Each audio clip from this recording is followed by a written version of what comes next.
Thank you. Hi, everybody. Welcome to the metadata panel. I just wanted, before I say anything about metadata and everything, with a show of hands, who knows what metadata is? Pretty good, pretty good. We're not judging anybody that doesn't, because we're here to explain to you what it is. All right, so I'm going to start with a little bit of an intro, telling you guys what it is.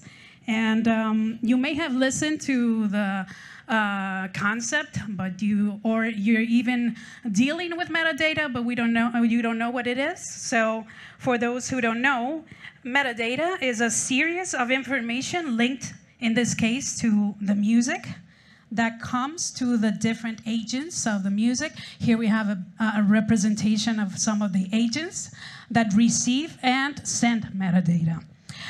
In the side of the master rights, in the side of the production rights or neighboring rights, it's information about the artist performing the song.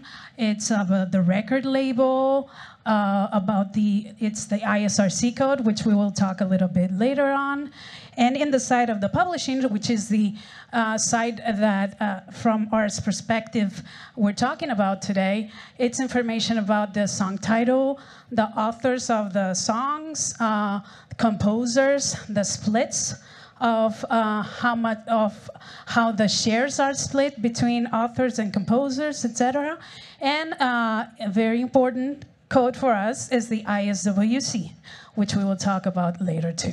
So here we have, this is a little bit of a bigger panel that we've had because we wanted to have representation for almost all of the agents involved in this transaction of metadata.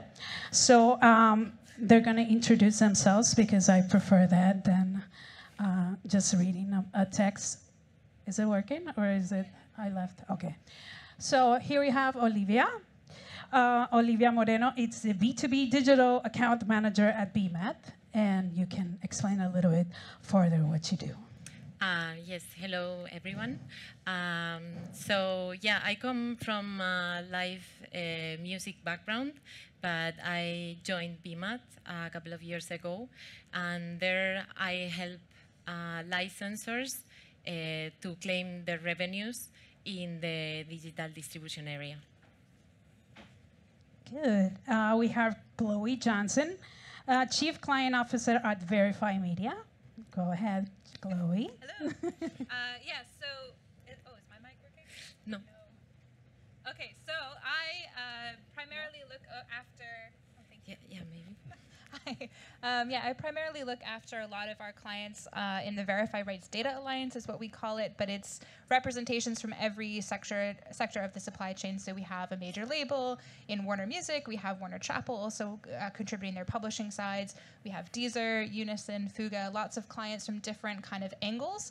And our main aim is to try to help connect those data sets together and allow people to kind of share information that they would like to share a little bit easier. Good. We have Thibault Roucou. I hope I said your name right finally. Head of Royalties and Reporting at Deezer. Yes. So I've been working at Deezer for 9 years now, starting as an engineer, working on the development of the royalties tool. And now I'm in charge of royalties reporting, sending the report to our right holders with metadata, and also in charge of the supply chain, so receiving metadata from our providers, music providers.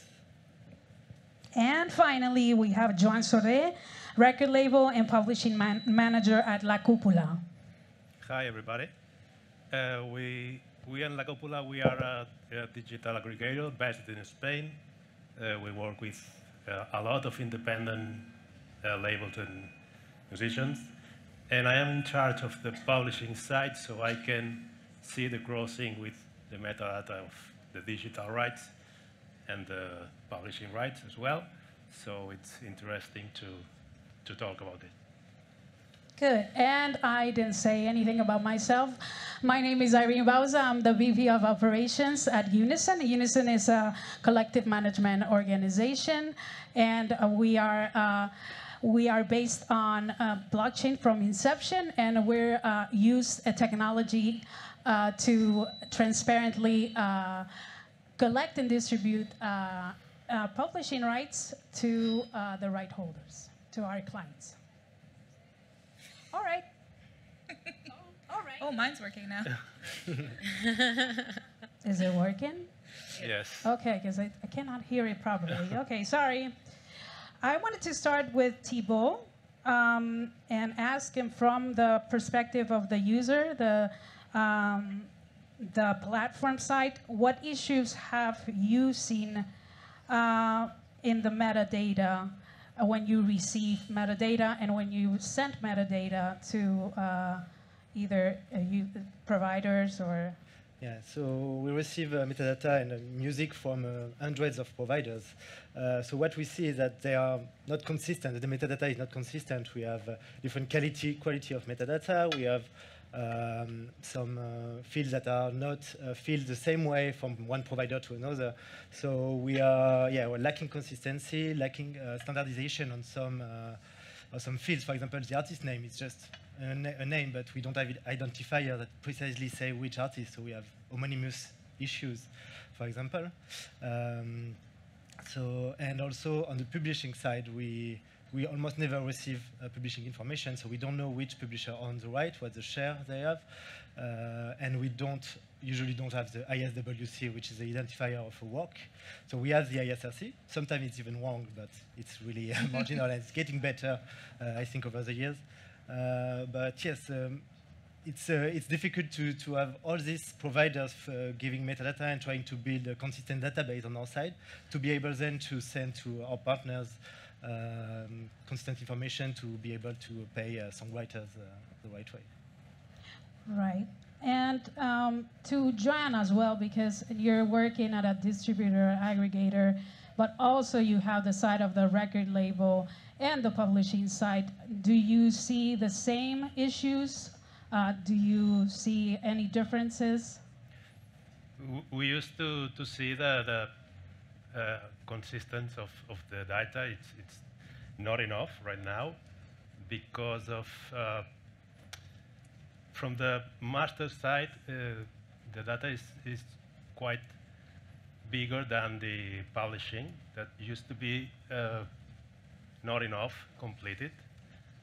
Sometimes it's difficult to match who owns the rights against who is the band or the singer. Sometimes it's the same people, or sometimes not. Sometimes it's a band, and sometimes the songwriters are 5 or 6 or people outside of the band. So sometimes it's difficult to make the match with all this information. And I think it's one of the biggest issues. It's complete all the information, because if not, you will lose probably rights. Right. So because the side of the master is coming from the aggregator directly to the platform, and the revenue coming from the platform to the aggregator to the master side, to the right and right holders of the labor rights, it's a lot. I could say it's a reciprocal, a very easy, like whoever sends the content is the one that's going to receive the revenue. And the side of the publishing is not like that, because as BMAT will explain in a little bit, as a CMO, the platform will send reports to in this case, to the provider, and the provider with our metadata, the rights holders metadata has to match with the publishing site. So with that said, BMAT is like the center of that receives all this kind of metadatas. What are the issues that you see also in trying to match all these publishing side with the platform information? Well, I would say that we, of course, encounter the same kind of issues. And actually trying to solve those is the main focus in the digital area of BMAT. I mean, this is what we do, no? And to try to tackle this, we do two things, no? We do two steps. First of all, we perform an enrichment step. And for this, we have a reconciled database of sound recordings and composition information. And this helps us complete information when we receive incomplete metadata, and also to perform some cleaning of the data in cases that it's needed. And then after this, we perform the matching step. And this is, of course, a bit more tricky, no? Because first, you are just completing information, like you have an ISRC, and you look for the same ISRC in your database, and you can complete the information.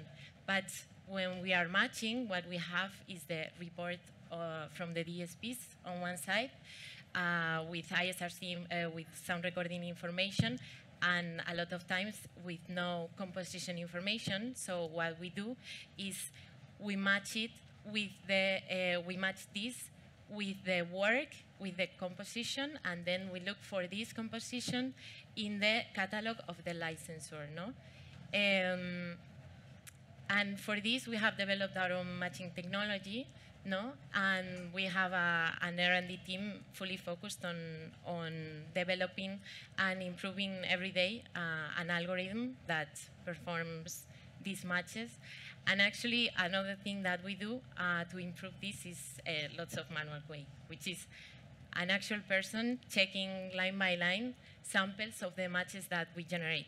And this task is very crucial for us because it allows us to detect some patterns, like a real person can detect some patterns that allows us to improve the algorithm, no? And adapt it, for example, to prevent false positives, which is one of the major challenges that we have ahead when we are trying to match, no? Sound recordings with works. So yeah, this is more or less. Especially in the public domain arrangements. Yeah, especially a lot of remixes, a lot of versions. Yes. Yes. So yes. So Chloe, one of the problems we have seen during the years has been the fragmentation of the data because there are so many databases in the world, and each one contains different information, and sometimes they have the same information but in different formats. So what does Verifi propose to change this current scenario? So because the databases are not connected to each other, so there's a big amount of databases, and what does Verifi? Well, I guess, there's no way to really put Humpty Dumpty back together again completely.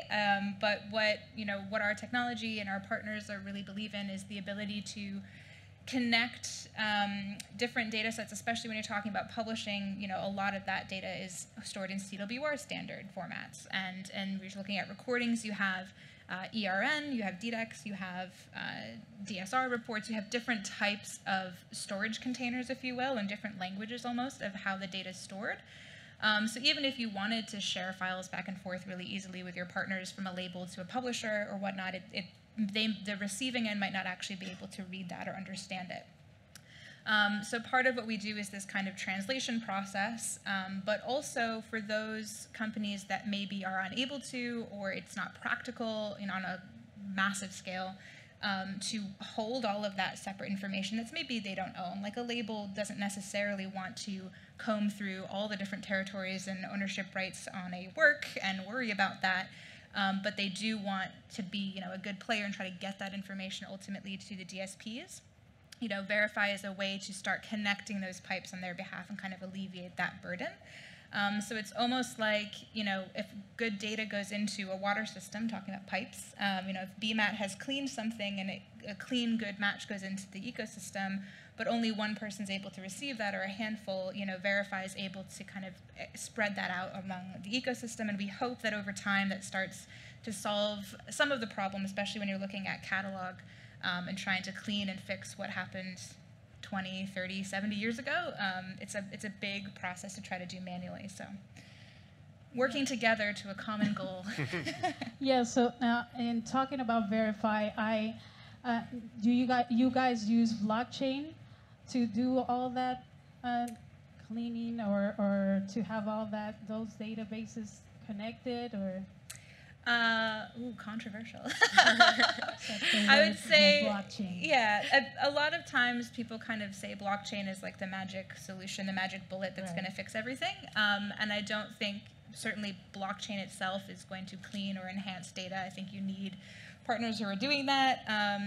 And nor is it really able to store the kind of complex data that you need to store in order to make royalty payments. So I'm a little bit of a naysayer, despite us having blockchain in our stack, that blockchain is the way that everyone's going to decentralize things. I think there is a need for more traditional formats and allowing people access in. Like if you don't want to run a blockchain node, we don't want to stop you from trying to share data with your partners, right? So the way that Verifi actually holds the blockchain information is we have what we call the best known truth, the Verifi composite, what we think is the best version of everybody's data, and that's what we store on a blockchain for ourselves, just to say there is an immutable ledger of changes, there is a change of ownership information we can go back in time and look at, but it's by no means kind of powering, if you will, the power of what we do, and if people don't want to play with it, they don't want to pay for it, that's absolutely fine, they can still use Verifi. Okay, so for those who don't know, the Isoc code is the standard code for sound recording, while the ISWC is the code for works, for composition. So one work, one composition, Yesterday by the Beatles, it's just one composition, but it has numerous sound recordings. Thus, it has only one ISWC, but it will have thousands probably of ISRCs. So one of these codes, ISRC, it's mandatory for the distribution of music. If it doesn't exist, it cannot be distributed. While the other one, the ISWC, it's not. You can distribute a song without an ISWC. The ISWC will be assigned later. Making this flow of revenue, as I said before, it's a little bit more complicated on the publishing side. There has been talks about opening up the ISWC assignation so it can be widespread and make the revenue flow for the publishing side more similar to the one for the neighboring rights. And this question is for Joan. Coming from La Cúpula and seeing both revenue streams, have you experienced the temporary gap between the collection of the master sites and the collection of the publishing sites? Do you think the ISWC assignment change would make a difference? Yeah, I think that the ISWC can work, it can facilitate the job, definitely. We've seen the gap between the both, because when you receive money from the DSP, it's directly from the DSP. But when you receive money from the publishing side, there is an intermediary first that it's called Unison or Sky or whatever. So at the end, it will be always a gap between the money is generated and when you receive this money.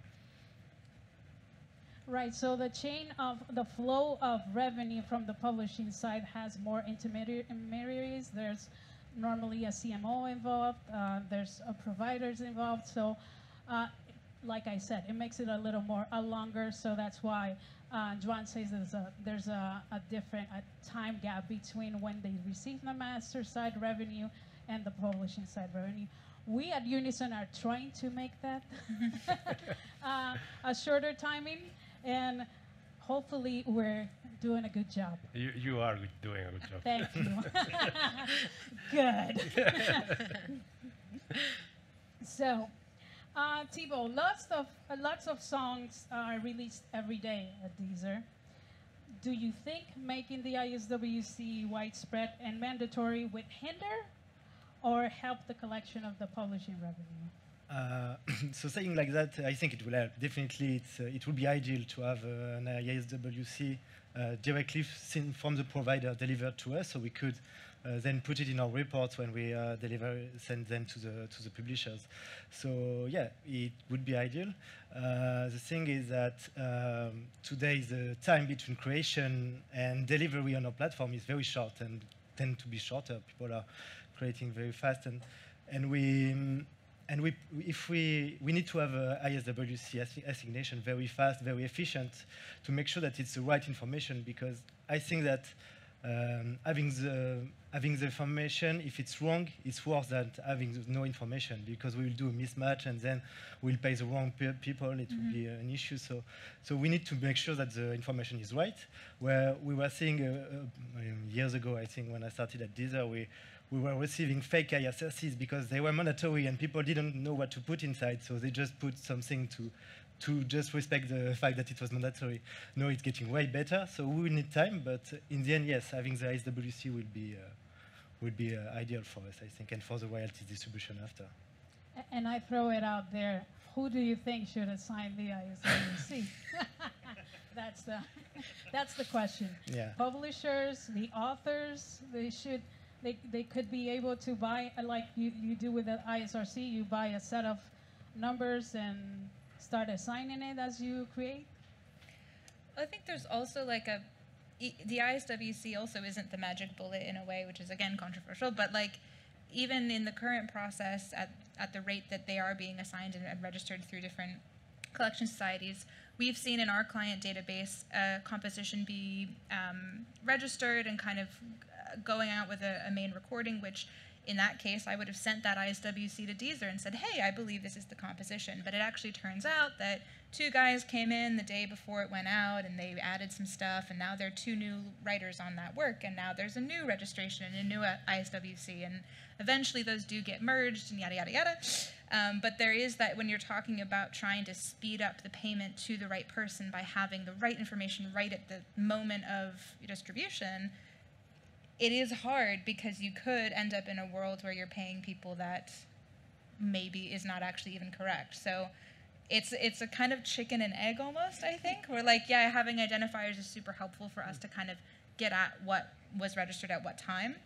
But I think there also needs to be, when something needs to be updated, a faster way to update people and say, here's a new ISWC, kill that one, here's a invalid match I found, kill that one, and kind of propagate that one. As well to, yeah. Okay, let's modify the work information. If there are 2 more writers, let's modify it quick, and let's add their percentage to this. So when Deezer pays, it gets added to the payment row. So yeah, and we could yes receive it later. It would be good, because even though some reports would have been sent, we send new report with a new identifier, and then we could claim back afterward the royalties. So it would work also to have an update on this, and even if it's not at the delivery, having it when we have it would be best. Actually, it's not the case today.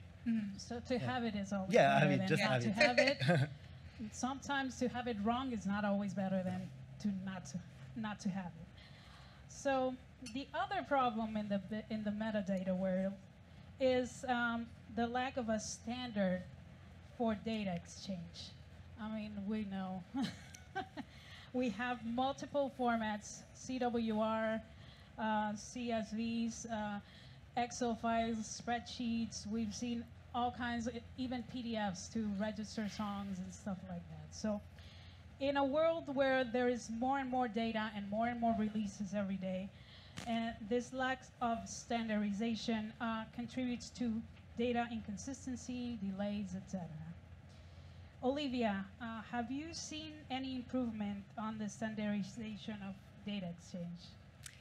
Yes. Just tell me you have. Yes, of course. Yeah, I have. We have in BMAT. There's, for example, the update in the ISWC system. There's, for example, the DDEX group, which is, as you know, it's a group formed by various actors in the music royalties distribution ecosystem. There's DSPs, Deezer, for example, is part of it. There's licensors, and there's technology partners like BMAT, for example, or ICE. And this group is focused on improving and revising constantly the standard for the digital sales report. And also, as you were mentioning, there's the CWR standard, which at the moment is the most comprehensive standard to deliver catalog images. So I would say that there are standards and they are in good shape, but the issue relies more on the lack of ability for some licensors or some smaller DSPs to adapt to this standard, no? I think Thibault was mentioning it before, no? So I would say if I would have to think of part of the solution, it should go through this via, no? For example, you were mentioning CWR versus CSV, no? And you end up receiving a CSV instead of a CWR because a licensor or a partner publishing society cannot adapt or cannot generate a CWR, no? So this would be the challenge ahead. And for example, in BMAT, we do have a service that provides back office services for societies, and one of the things that we are doing, for example, is helping APAC societies to reconcile their databases in order to execute the mandates that they have in between them, no? Among them. Because if you want to claim a work on behalf of another society and your work information is not the same work information that of the society that you want to claim the work for, we have a problem, no? Of course. Yeah. So having a common standard is the most efficient way of being able to overcome this, no? I think we also have to find common formats, but that have all the information needed. Because, like, if we talk about CWR or CSV, they have to have the information needed. And right now, there's a big fragmentation of information. And also, the law lets right holders have fragmented catalog. Like, they can have a part of a catalog with a CMO, the other part of the catalog with the other CMO. The fragmentation of rights as well. They can have part of the rights with CMO and part of the other rights with another CMO. So all this information, to find a format that has all that information in one, that's the challenge, I think. That more than to have standardization, to have also the right format that has all the information needed. So as far as Verifi works with the different agents in the industry, publishers, CMOs, record labels, platforms, and you have heard all their opinions, all their pet peeves and all that. What is the common denominator you've seen that explains why we are still here in the publishing side of things? What a question. I think my personal opinion about why I think we got here, and then I think it's echoed in terms of the pain that everybody feels trying to fix it, is that when we did move from physical to digital, the kind of rigorousness or the time period that you had leading up to a release where you could actually get real label copy from publishers, you could go through agreements, you'd actually know who wrote the song on the record, kind of went out the window in the spirit of just let's get stuff out there. And then certainly as technology has improved vastly and people in their bedrooms can create something and then put it out on an independent distributor, and then it hits a DSP between 24 hours and 2 weeks later, you have the speed is just at a point where even the best intended labels or distributors are struggling to get that information in time. A songwriter might not even tell their publisher they wrote a song that's been out for 3 weeks on a platform, right? So part of it, I think, is just that, like I said at the beginning, like we've well and truly broken apart kind of a well-oiled machine. Well, if it was well-oiled to begin with, debatable. But you know, it's hard to put it back together, and people are used to doing what they are doing, and especially when like competitive companies are now making money from people doing it a certain way. So it's kind of a non-answer way of saying that. Okay. I think everyone feels the pain of missing data and want to try to go get it, but if they're not making money off of it, there's no incentive, certainly for large organizations, to go chase data that's not making them money, right? So I think the reason that our clients are interested in Verifi is that we are offering them that kind of low-hanging fruit, easy-to-adopt way of accessing that information without necessarily needing to put bodies or money into that themselves to kind of go and reach across the aisle and connect, again, that data. Good, good, good. And as I didn't ask you, as far as formats, do you think there will come a time when there will be one format that encompasses everything that we're talking about? Well, I think, I mean, as I was saying before, I think there are formats already. So it's not a matter of having one format, but of having the ability to adapt to these formats, no?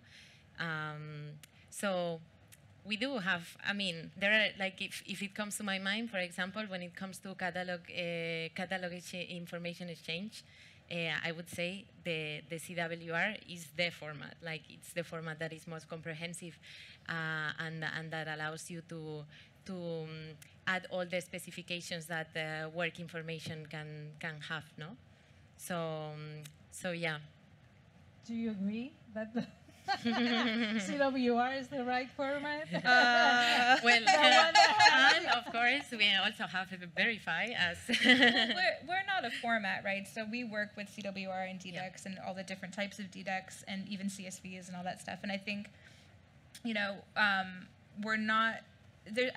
in the next 5 years, there's no way that we can get the entire music industry to switch to something else, especially if they're used to doing it or they like it the way it is. And if we do have one gigantic format that encompasses all the different, like, crazy territory stuff and all the different breakdowns, like if you actually read a CWR report, you're looking at thousands of lines of code for maybe one composition. Whereas on the recording side, you might have a very different set of sort of things, tempi, genre, blah, blah, blah, that also needs to be tracked that might be separate from the composition's information, blah, blah, blah. And so, you know, having one format that actually is trying to connect that is, to me, seems very cumbersome, actually. And I feel like it's better to be more agile and allow the composition to have what they have and the master recording to have what they have, and then the product that encompasses that and all the different remixes and all that stuff that comes along, and kind of connecting, so Verifi Media, connecting things, and allowing people to kind of use what they're familiar with or what they're good at. Because I'd feel fearful if we ask a label to start populating CWR that we will get anything usable. No offense to labels, but you know. So I think kind of allowing people to continue using those standards and maybe improving those standards or looking at, you know, maybe updating them with like DDEX conferences and things, but probably the issue with CWR, I think, because who here is a publisher? Okay, you guys know what CWR is? Okay, but a regular composer does not know what a CWR is, does not have access to a CWR normally, so they have to rely on the publisher. But what if they want to do it independently? I think that the issue here with CWRs is really that it should be more widespread. I know there are many softwares coming out, and some of them are easier access to the right holders than it was before. Before there was only one, and it was a lot of money. So now they're opening up more. But I don't know if you guys agree that if that's going to be the format that holds the publishing information, it should be more widespread. And I don't know there should be ways to easily read a CWR easier than an Excel file or a CSV that you just open up and you see all the information in the columns and everything. That's just my visualizing it Right. for certain. Yeah, I mean, You're just reading a for bunch those who of aren't familiar numbers with it, and- if you open it up, it's like 1970s computer code of just like random Right. numbers, and then you're supposed to know at the 16th digit that's when the title starts, and then it's Exactly. it's really messy. If you guys get a chance to open up a CWR with a regular text software for your computer, you guys are gonna be like, what is this? I see my name somewhere, but I don't know what it means. So I think there should be more of an discussion and open, maybe even master classes about CWR if it's going to be the standard. I don't know how we're going with. I think we should probably wrap it up a little bit. So as a wrap up for each one of you, where do you think the solution lays? Final thoughts. The solution for Or metadata Life. exchange. Well, I mean, in the end, I think it comes down to collaboration, no? For example, I was talking before about BDEX group, no? And these kind of groups are fundamental, no? For the improvement in the metadata exchange, because we need to come all together, like the different sides of the music royalties distribution. Everyone has to have a voice, no, and everyone has to represent, like as you were saying, no. If there's some smaller societies, as we were saying, that are not able to adapt to a CWR, like what are the are the facilities that you are going to provide me to be able to adapt to this standard, no? So I would say collaboration. And technology. Between the agents. I think that's great. That's great. We all collaborate with each other. So I think that's a final thought for metadata exchange. Chloe? I echo and agree. Thibault. Right, that's what Verifi is kind of like based on, just collaboration and data sharing between all the agents. So we can all make a big, I guess you can say, a big pot of good metadata. I don't know if it's in one database or many connected, but I think it's a good thing to collaborate and each one put a little bit of the sand. We say it in Spanish. We say grano de arena, you know, and the little sand grain. I don't know if you say it like that. I have no idea. I'm just making it up. Thibault? Yeah, I was going to say collaboration, so I will say also transparency. We need to share this information. Once the information is available somewhere, it needs to be available in all systems in order to work well, and so that everybody has the same truth, I would say. So yeah, collaboration between all actors, and that's why at Deezer we're participating in some projects with Verifi, for example, and in this project where we can share information, because yeah, this will lead to better payments, more accurate, faster payments in royalties, and yeah, in publishing it will.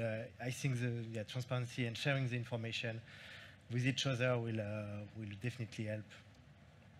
Yeah, I don't know if you guys were on the panels before, but they said that data cannot be owned. Nobody owns data, but nobody wants to share whatever they have. So I don't know. We are trying to make it better. Joan, your last thoughts? I think from the aggregator side, I think we need to focus more on the publishing side, because if all the metadata that we can have, it's a lot of accurate, many things will not happen. Losing the information, everything that we can give to all of these different companies would be great.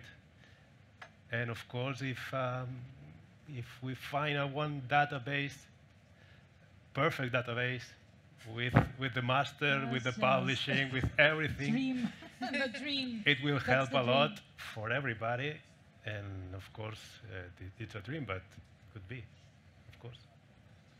Sounds good. So I personally think the metadata, it is not the problem, but everything that surrounds it, like we talked here today, formats, codes, etc. So that's just my final thought. I think metadata is not the problem, but the solution. That looked good for the nice. Okay, so anybody has questions? Ooh, lots of questions. Questions? Awesome. Okay.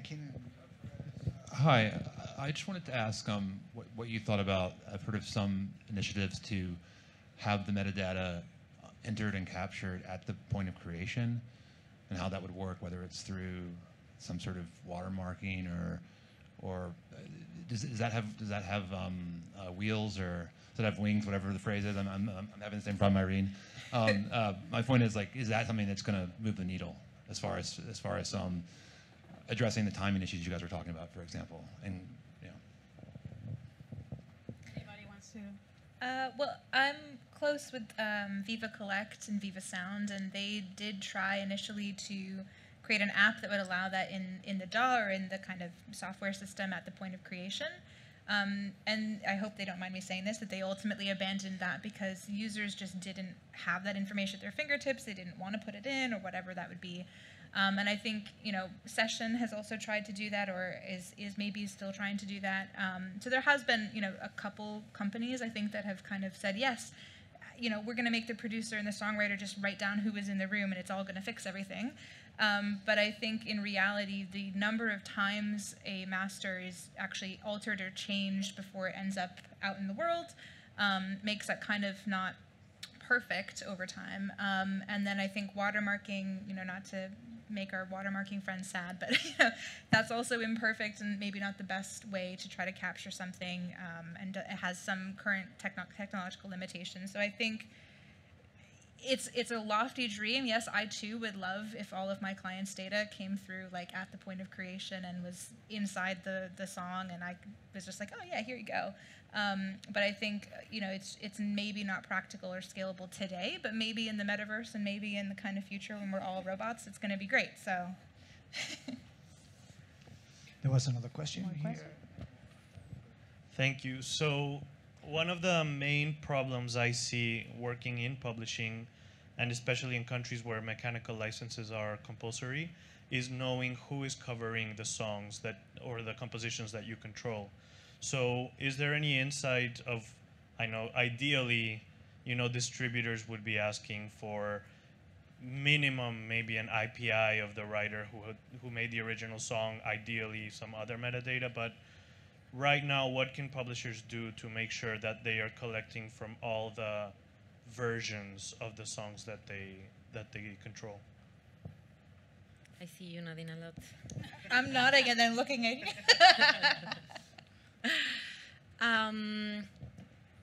Well,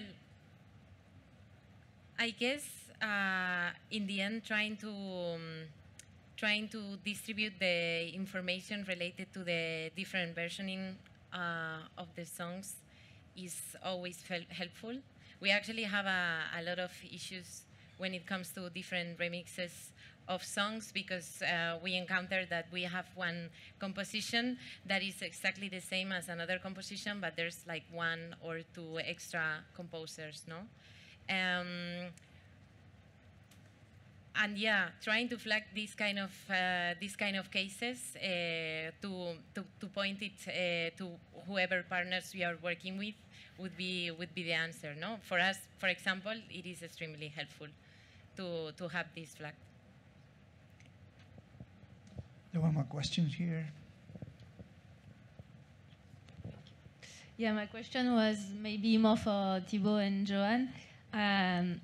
Do you have some initiatives to try to educate the labels and digital distributors to try to provide more composition metadata and communicate more with the publishing side, so that the data, because the data we receive are coming only from the labels, and if it would be done since the beginning, if the label, I know that labels are forced to put now an ISWC, the composer information, when they submit the catalog to the digital distributors. I don't know if the information arrives to the DSP or not, but I know, for example, when I have to submit a catalog, some releases, I need to put that information. And working at BMAT, I see that this information doesn't arrive to us, even if some digital distributors are forcing the labels to provide this data. So I don't know where, at what point this data gets lost, or if the DSPs don't consider the information reliable enough to provide it to the right holders. So yeah, I wanted to know if there was some initiatives on that. And yeah, so on our side at Deezer, we're trying to force some metadata at the contract level. We're trying to push our providers to give us author and composer information that are needed. So the issue also is that, like I said, it's really there is no unique standard for identifying an artist. So we have names, so we're trying to give them. But yeah, I think it's getting better. We're getting more information. We're pushing the providers to improve their metadata, because it's not only useful for royalties, but also for user experience. We need to display this information, to be able to search for it. So yes, we're trying to find incentives to push our providers to give complete information. And then we have to put them in our database to have something consistent to be able to then give it to you and improve it. But yes, we are working on this with the providers, and I think it's improving. Yeah. I think there's also like the unreliable narrator aspect of like even the when we flagged, for example, incorrect or possibly dubious songwriter information that had made it through a label and a distributor to the DSPs, and we kind of went back and said, okay, we'll test why this happened, and it's because the songwriter said that was their name, you know. And so I think, you know, sometimes even if you do open up better communication, I think it really is between the publisher and the songwriter and the label at the first start, because, you know, even if they do start wanting to provide that out through the supply chain, if they're getting bad information to begin with because there's maybe a lack of education or understanding of what is needed to create, you know, perfectly accurate information, and we're talking like don't put your nickname down type of stuff, then I think ultimately, even if you do have the correct pipes, you still might get bad data. More questions over here? Well, yeah, we should start collecting thank you. IPIs. So, based on our personal experience, we have a record company and a publisher, and we've been working a lot with the Portuguese industry and market. We've been facing this problem. It's the way to get a ISWC, but the fastest way possible. Because the way we created ISRCs, we created ourselves. But ISWCs, we need to wait for CSAC to give us the number back. And the way we've been working, compositions, they are created every single day. And we are able to release a song like in 15 days, for example, because we work with the pop industry. So we're always creating new songs. So is there a way, this is a question for the panel and for the audience, is there a way to get ISWC, but the way we create the ISRCs and then we communicate to CSAC like in the end of the year or in the 6-month basis? That's my question. Maybe that's a new challenge for Jordi and his team to clear that. Not now. Yeah, no, actually, I was told off because in my last panel when I was in Nashville, I said that ISWC we should be able to generate like ISWCs, and it got fired back on me basically because they said that I should not say these type of things. But I totally agree, and I'll say it again. It is not me. It's the IMPF and many other organizations in the industry. It's not Unison saying it.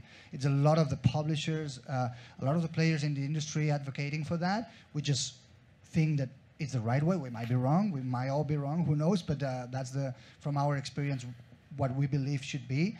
And probably it cannot be like the ISRCs maybe because it would generate more conflicts or whatever, but we need to find a way of speeding these up because of the right holders need that.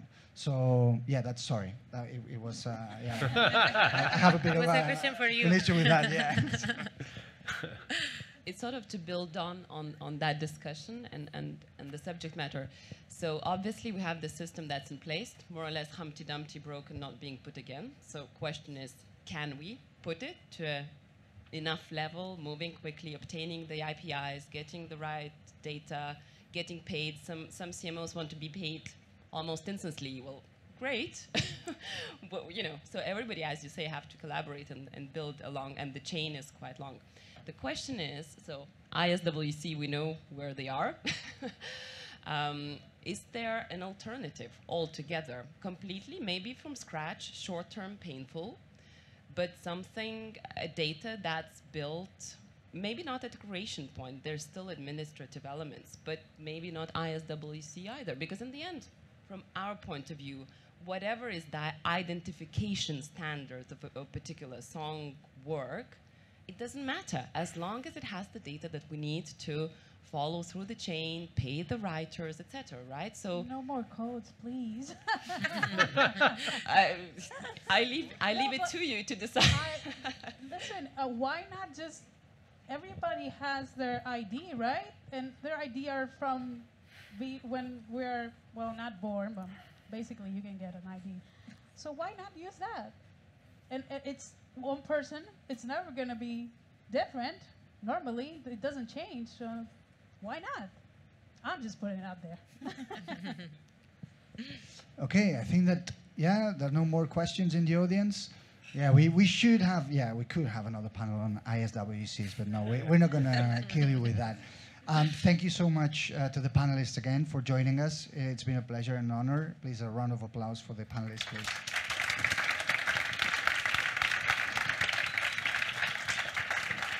And with that, we end with the panel side of things for today. We're going to have a cocktail downstairs. Let's go and have a drink, have fun. And tomorrow, just before we leave to the cocktail, tomorrow we're going to have two panels. And we're going to be talking about licensing in audiovisual platforms, so how you license in VODs. We're going to have representation by CSAC, the International Confederation of Collection Societies. We're going to have an expert lawyer. And then we're going to talk about new ways of funding for right holders. We're going to have a investment fund that buys catalog. We're going to have a representative that worked in a debt company that gives loans against future cash flows or royalties. And we're going to have the European Investment Fund.